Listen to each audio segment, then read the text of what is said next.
Chị Trinh à, chồng tôi sợ tôi tin vào Đức Chúa Trời sẽ khiến anh ấy bị mất thu nhập, nên ngày nào cũng cãi nhau với tôi, còn đánh tôi tàn nhẫn, buộc tôi phải từ bỏ đức tin của mình. Giờ mọi chuyện như vậy, tôi không biết phải làm sao hết. À, tôi nghe nói chị đã có một trải nghiệm tương tự. Đúng vậy. Vậy chị kể tôi nghe chuyện của chị đi. Được. Sau khi tiếp nhận công tác Đức Chúa Trời thời kỳ sau rốt, tôi rao giảng phúc âm cho chồng tôi. Không ngờ là sau khi anh ấy nghe xong, lại đi tìm đủ loại tin tức sai lệch về Hội Thánh Đức Chúa Trời Toàn Năng ở trên mạng. Toàn những lời vu khống do đảng bịa đặt nhằm chống lại Hội Thánh Đức Chúa Trời Toàn Năng. Sau khi xem xong, anh trừng mắt nhìn tôi rồi hét lên: "Em nhìn đi, em đang tin vào thiên giáo phương Đông mà đảng Cộng sản ra sức triệt hạ nhiều năm qua. Ngay khi họ bắt được em sẽ bị kết án, bị bỏ tù. Sau này em không được tin nó nữa." Sau đó, anh ấy ra xé hết sách lời Đức Chúa Trời của tôi. Lúc đó tôi vô cùng tức giận. Nhưng rồi tôi lại nghĩ, chồng tôi ngăn cản đức tin của tôi là vì anh ấy nhất thời bị những lời đồn của đảng lừa gạt.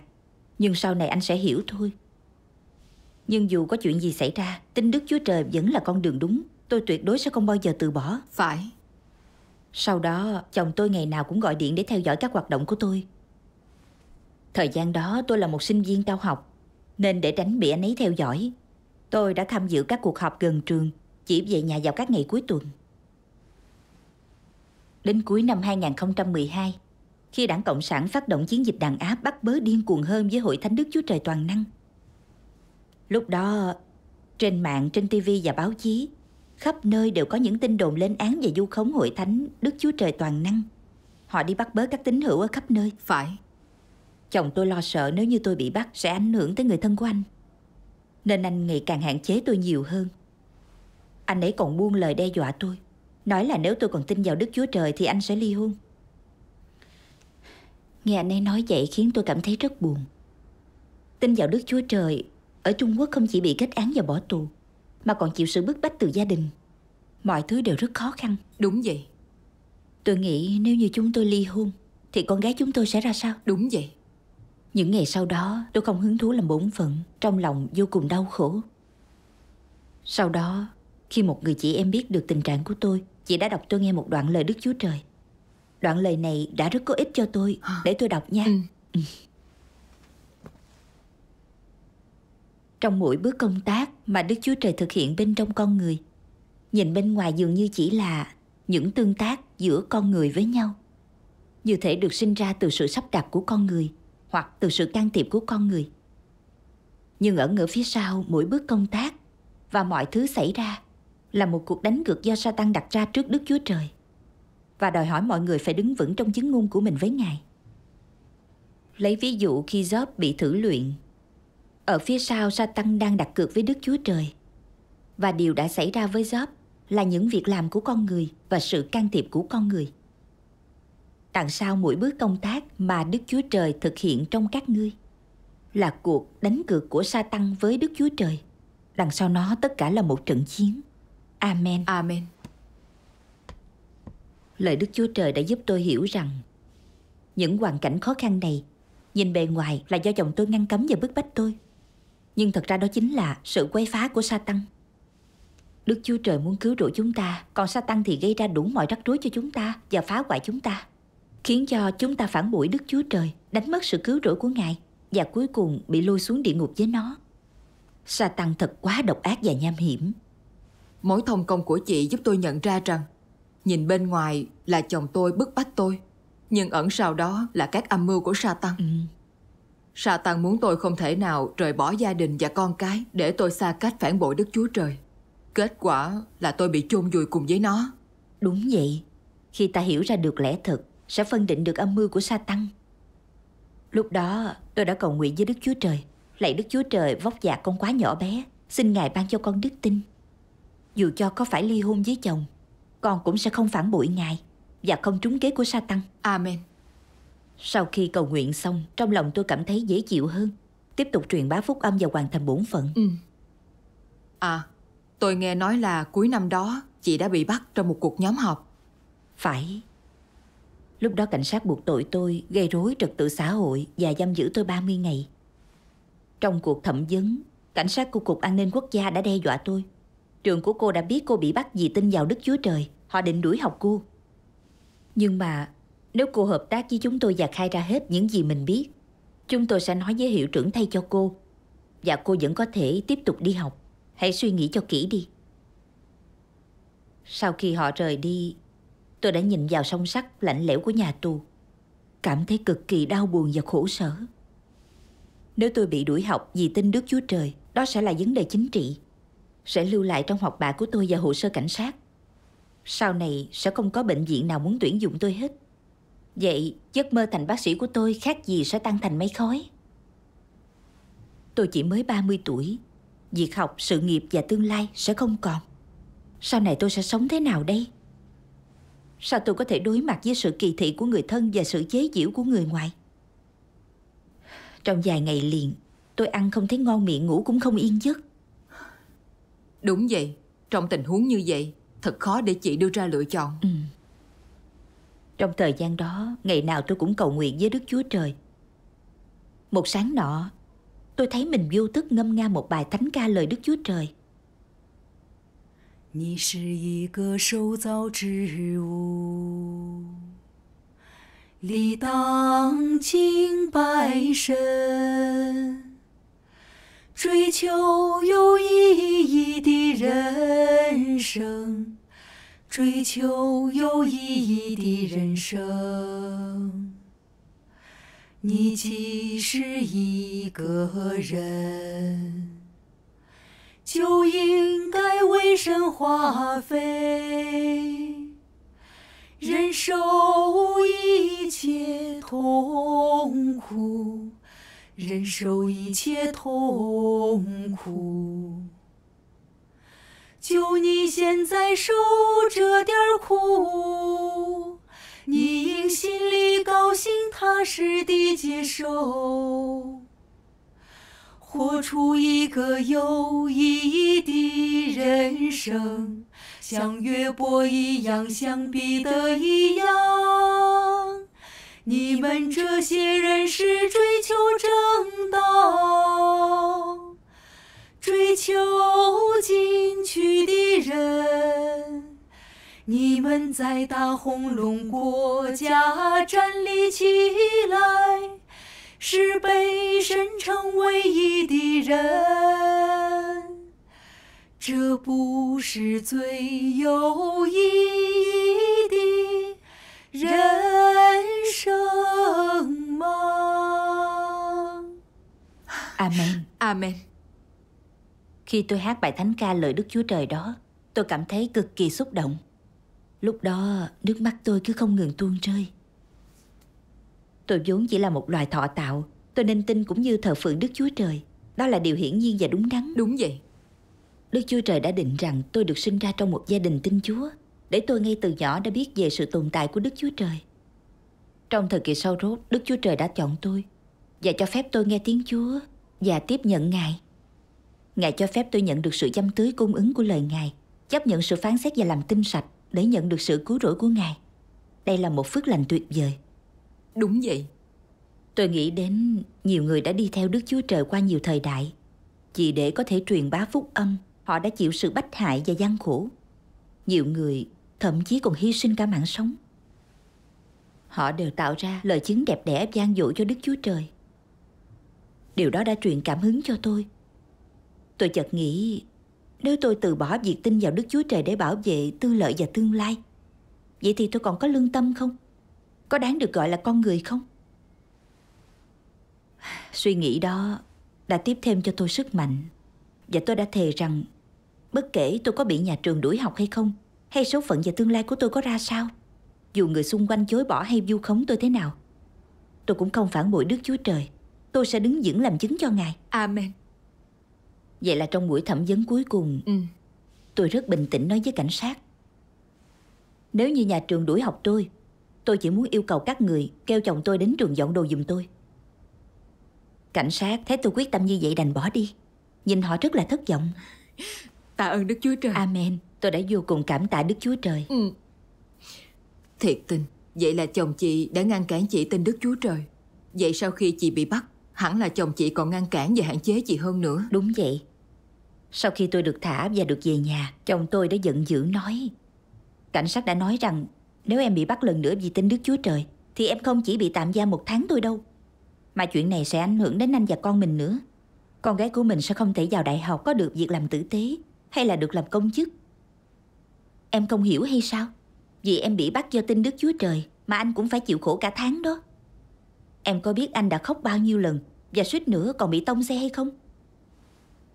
Vì để đưa được em ra tù, anh đã đi cầu xin người ta giúp đỡ. Anh cảm thấy cực kỳ xấu hổ. Sau này anh không muốn phải chịu đựng như vậy nữa. Anh cũng hỏi tôi có thể từ bỏ đức tin không? Có thể biết nghĩ cho gia đình nhiều hơn không? Ngoài ra, vì để ngăn tôi liên lạc với các anh chị em, anh đã theo dõi tôi như một tên tội phạm, ngăn tôi ra khỏi nhà, cũng không cho tôi chút tự do nào hết. Cơ bản là chị đã bị nhốt ở nhà rồi. Đúng vậy. Khi anh ấy đi làm, anh nhờ mẹ anh theo dõi tôi. Anh đã thường xuyên gọi về, hỏi tôi đang ở đâu, tôi đang làm gì. Anh ấy cũng suốt ngày nói với tôi về các phong trào cách mạng khác nhau của đảng và cả các phương pháp cải tạo bằng bạo lực, để cho tôi biết hậu quả của việc bất tuân đảng, loại bỏ ý tưởng tin Đức Chúa Trời của tôi. Anh ấy cũng nói anh biết rõ những tin đồn mà đảng nói về hội thánh là sai sự thật, nhưng họ không cho em tin vào Đức Chúa Trời đâu. Nếu em cứ bất tuân, họ sẽ hủy hoại cuộc đời em. Nhìn những người chết thảm trong cách mạng văn hóa về vụ mùng 4 tháng 6 đi. Nếu em xúc phạm đảng Cộng sản, em cũng không thể trốn ra nước ngoài. Mẹ chồng tôi cũng nói thêm vào. Bà nói đảng chẳng có gì tốt đẹp hết, nhưng họ đang nắm quyền. Chúng ta chỉ là những người bình thường. Chúng ta không đủ mạnh để chống đối họ đâu. Sau đó tôi đã bị đuổi học vì tin vào Đức Chúa Trời. Chồng tôi đổ lỗi mọi điều tồi tệ xảy ra trong nhà đều do đức tin của tôi. Mỗi khi có gì bực bội là anh đều la mắng, chế nhạo và bới móc tôi. Đối mặt với cuộc sống như vậy khiến tôi cảm thấy rất chán nản. Hơn hết là tôi không thể đọc lời Đức Chúa Trời hay liên lạc với các anh chị em, nên trong lòng tôi vô cùng khổ sở. Và tôi không biết đến khi nào những ngày đó mới kết thúc. Rồi chị đã trải qua khoảng thời gian đó như thế nào? Trong thời gian đó tôi thường cầu nguyện với Đức Chúa Trời, xin Ngài khai sáng dẫn dắt tôi và cho phép tôi hiểu ý muốn của Ngài. Một ngày nọ, tôi nhớ đến một đoạn lời này của Đức Chúa Trời. Có lẽ tất cả các ngươi đều nhớ những lời này. Vì sự hoạn nạn nhẹ và tạm của chúng ta sanh cho chúng ta sự vinh hiển cao trọng đời đời vô lượng vô biên. Các ngươi đều đã từng nghe những lời này trước đây, nhưng không ai trong các ngươi hiểu ý nghĩa thực sự của chúng. Hôm nay các ngươi đã nhận thức sâu sắc ý nghĩa thực sự của chúng. Những lời này sẽ được Đức Chúa Trời thực hiện trong thời kỳ sau rốt, và chúng sẽ được thực hiện trong những người bị con rồng lớn sắt đỏ hành hạ tàn nhẫn trên vùng đất mà nó cuộn nằm. Con rồng lớn sắt đỏ bức hại Đức Chúa Trời và là kẻ thù của Đức Chúa Trời. Và vì vậy trên vùng đất này, những ai tin vào Đức Chúa Trời đều chịu sự sỉ nhục và áp bức. Và kết quả, những lời này sẽ được thực hiện trong các ngươi nhóm người này. Do được khởi đầu trên một vùng đất chống đối Đức Chúa Trời, nên mọi công tác của Đức Chúa Trời đều gặp phải những trở ngại to lớn. Và việc thực hiện nhiều lời của Ngài đòi hỏi phải có thời gian. Do đó con người được tinh luyện nhờ lời của Đức Chúa Trời. Điều cũng là một phần trong sự chịu khổ. Thật vô cùng khó khăn khi Đức Chúa Trời thực hiện công tác của Ngài trên vùng đất của con rồng lớn sắt đỏ. Nhưng thông qua khó khăn này mà Ngài thực hiện một giai đoạn công tác của Ngài, biểu lộ sự khôn ngoan của Ngài và những việc làm siêu phàm của Ngài, và tận dụng cơ hội này để làm trọn vẹn nhóm người này. Amen. Amen. Đúng vậy. Từ lời Đức Chúa Trời tôi hiểu ra rằng vì con rồng lớn sắt đỏ ghê tởm và điên cuồng chống đối Đức Chúa Trời, là những người tin Đức Chúa Trời ở Trung Quốc, chúng ta sẽ phải chịu nhiều đau khổ.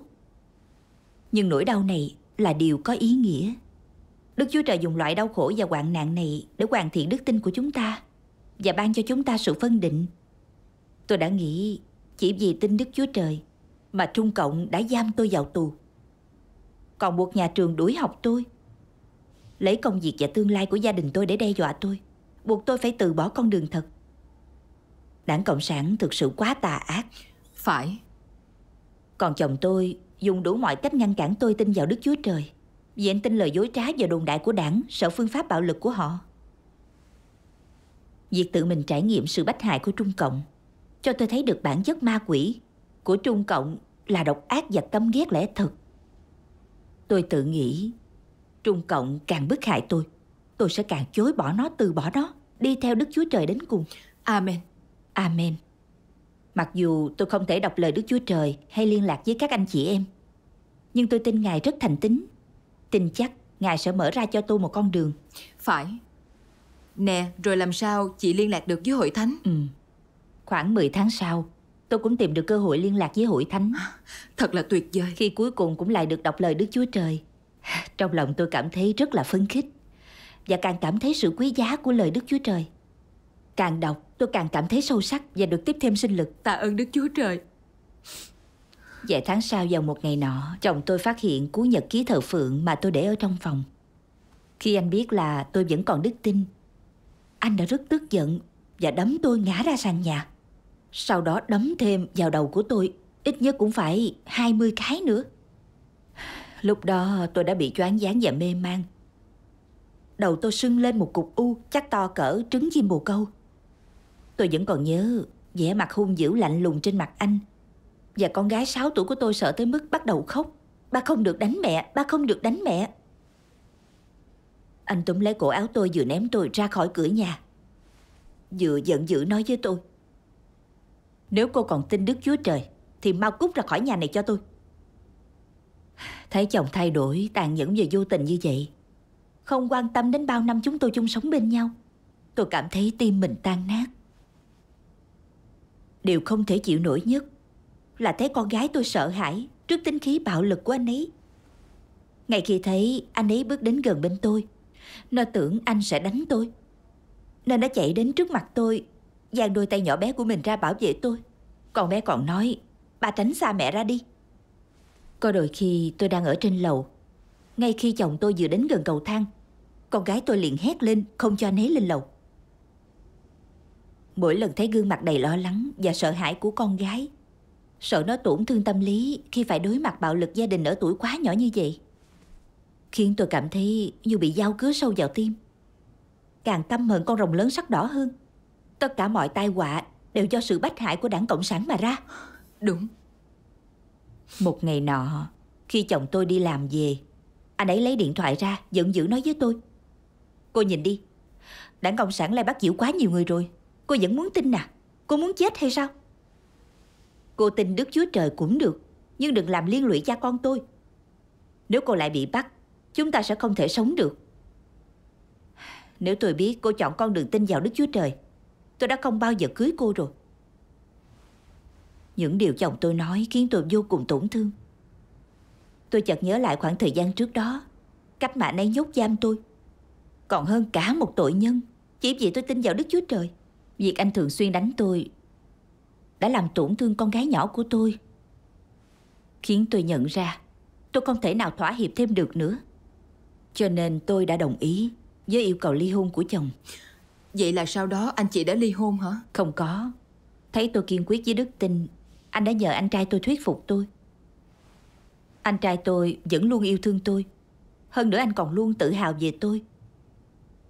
Nhưng mà vì tôi đã bị Trung Cộng bắt giữ nên đã bị nhà trường đuổi học và cấm tiếp tục theo học cao học.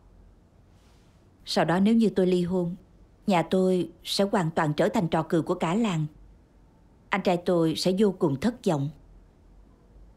Tôi không biết phải đối mặt với anh tôi thế nào, nên đã cầu nguyện với Đức Chúa Trời, xin Ngài bảo vệ tôi để tôi làm chứng cho Ngài, để dù có rơi vào hoàn cảnh nào, tôi sẽ không từ bỏ đức tin vào Ngài. Phải.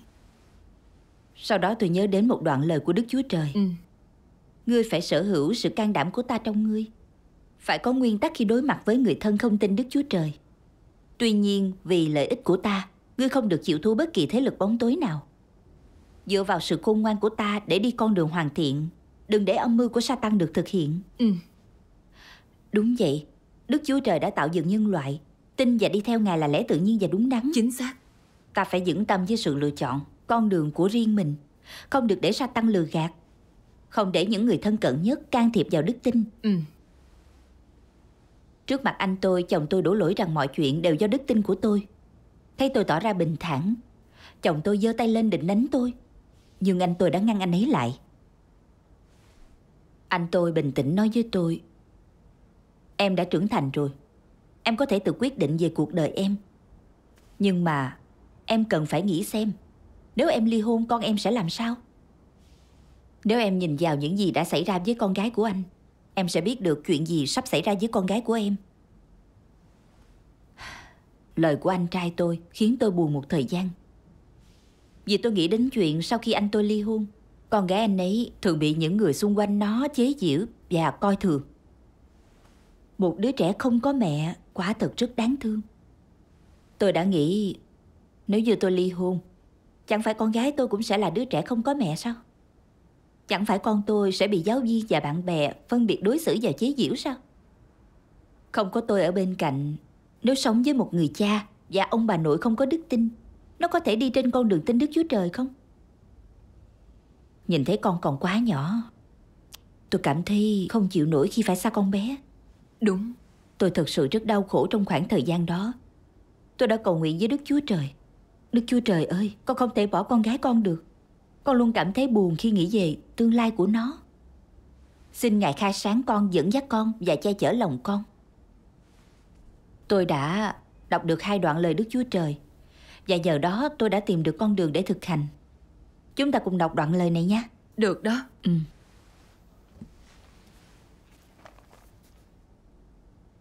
Ngoài việc sinh thành và nuôi dạy con cái, thì trách nhiệm của những bậc làm cha mẹ trong đời sống của con cái mình chỉ đơn giản là cung cấp cho chúng một môi trường chính quy để cho chúng có thể lớn lên. Bởi không gì ngoài sự định trước của đấng tạo hóa ảnh hưởng đến số phận con người. Không ai có thể kiểm soát một người sẽ có kiểu tương lai như thế nào sau này. Điều đó đã được định trước từ lâu. Và ngay cả cha mẹ của một người cũng không thể thay đổi số phận của người đó. Xét về phương diện số phận, mỗi một con người đều độc lập, và mọi người đều có số phận của riêng mình. Vì vậy, không có người làm cha hay người làm mẹ nào có thể ngăn cản số phận của người con trong cuộc đời. Và không cha mẹ nào có thể gây ảnh hưởng dù là nhỏ nhất đến bất cứ vai trò gì mà người con đảm nhận trong cuộc đời. Không có cha mẹ nào có thể giúp con mình hoàn thành sứ mệnh của chúng trong cuộc đời. Và tương tự, không người thân nào có thể giúp một người đảm nhận vai trò của người đó trong cuộc đời. Một người hoàn thành sứ mệnh của mình như thế nào và trong loại môi trường sống thế nào một người thực hiện vai trò của mình hoàn toàn được quyết định bởi số phận của người đó trong cuộc đời. Nói một cách khác, không có điều kiện khách quan nào có thể ảnh hưởng đến sứ mệnh của một con người. Sứ mệnh đó là điều được định trước bởi đấng tạo hóa. Tất cả mọi người đều trở nên trưởng thành trong những môi trường cụ thể mà họ lớn lên. Sau đó dần dần từng bước một, họ bắt đầu đi con đường của riêng mình trong đời và hoàn thành những vận mệnh mà đấng tạo hóa đã vạch ra và an bài cho họ. Và một cách tự nhiên, một cách vô tình, họ bước vào biển người rộng lớn, đảm nhận những vị trí riêng trong đời, nơi họ bắt đầu thực hiện trách nhiệm của mình như là những vật thọ tạo vì sự định trước và quyền tối thượng của chính đấng tạo hóa. Amen. Còn có một đoạn nữa. Nói đây, chị đọc đi. Được. Các kế hoạch và sự tưởng tượng của con người thật hoàn hảo. Chẳng lẽ họ không biết số lượng con cái họ có, dáng vẻ bề ngoài, năng lực vân vân của con cái họ không phải do họ quyết định, và rằng họ hoàn toàn không nắm trong tay một chút gì số phận của con cái họ sao? Con người không phải chủ nhân số phận của họ, vậy mà họ hy vọng thay đổi số phận của thế hệ trẻ hơn. Họ bất lực không thể thoát khỏi số phận của chính mình, vậy mà họ cố gắng kiểm soát số phận của con cái mình. Chẳng phải họ đang đánh giá bản thân quá cao sao? Chẳng phải đây là sự ngu ngốc và thiếu hiểu biết của con người sao? Amen. Amen. Đúng vậy. Đức Chúa Trời đã tạo dựng và thống trị tất cả. Số phận của loài người đều nằm trong tay của Ngài. Cha mẹ chỉ nuôi dưỡng con cái. Cha mẹ không thể thay đổi số phận của con mình. Đúng vậy. Tôi luôn nghĩ mình có thể gây ảnh hưởng và kiểm soát cuộc sống con tôi. Nghĩ nó có thể tìm được hạnh phúc miễn là nó ở bên cạnh tôi, và tôi có thể dẫn nó đi theo đức tin của mình. Nhưng nếu nghĩ kỹ lại, tôi còn không thể kiểm soát được số phận của mình, thì sao kiểm soát được số phận con gái tôi chứ? Đúng vậy. Nghĩ đến việc con bé ngã bệnh và ngất đi mấy ngày trước, tôi không thể nào giảm bớt cơn đau của nó, mà chỉ có thể bó tay đứng nhìn thôi. Tôi chỉ có thể cầu xin Đức Chúa Trời bảo vệ con gái mình. Con gái tôi từng bị trượt chân khi đang leo núi, chỉ suýt chút nữa là rơi khỏi vách đá. Lúc đó tôi cũng không thể làm được gì. Không ngờ nó được cứu một cách thần kỳ nhờ vào một cái cây khô ở rì vách núi. Những sự thật đó khiến tôi hiểu ra một điều: dù tôi có ở bên cạnh con gái, có chăm sóc tận lực cho nó, cũng không thể đảm bảo nó sẽ lớn lên mà không bệnh tật hay gặp nạn. Mạng sống của con người nằm trong tay Đức Chúa Trời. Sự đau khổ mà một người phải chịu trong cuộc sống và con đường mà họ đi đều đã được Đức Chúa Trời định trước từ lâu. Con người không thể nào quyết định được, và cũng không thể nào tác động lên những điều này. Đúng vậy. Một khi đã hiểu ra được những điều này, tôi cảm thấy vô cùng nhẹ nhõm. Tôi nên đặt sinh mệnh con gái mình vào tay Đức Chúa Trời, tuân phục quyền tể trị và an bài của Ngài. Là một loài thọ tạo thì đây là điều tôi nên làm. Amen. Sau đó, thấy tôi nhất quyết tin vào Đức Chúa Trời, chồng tôi quyết định ly hôn với tôi. Anh ấy bắt tôi phải tay không ra khỏi nhà, không cho tôi chăm sóc con gái. Thậm chí còn muốn tước luôn quyền thăm nom của tôi. Khi tôi hỏi anh về việc phân chia tài sản, anh ấy cố dùng một cái ca bằng inox để đánh vào đầu tôi. Tôi dùng hai tay để đỡ như vậy. Cuối cùng cổ tay của tôi bị bầm tím, khiến tôi không thể nào bưng đồ nặng suốt 2 tháng trời. Anh đánh vào lưng tôi liên tiếp nhiều cái rất là đau, khiến tôi ho dữ dội hơn 1 tháng trời. Cuối cùng anh ta lấy hết hàng trăm ngàn tệ mà tôi tiết kiệm được. Anh ta nói: cô tin vào Đức Chúa Trời phải không? Vậy đến gặp Đức Chúa Trời của cô, xin Đức Chúa Trời cho cô cái ăn cái mặc đi. Khi tôi thấy chồng tôi cư xử vô lý với tôi như vậy, tôi nhớ đến những lời này của Đức Chúa Trời.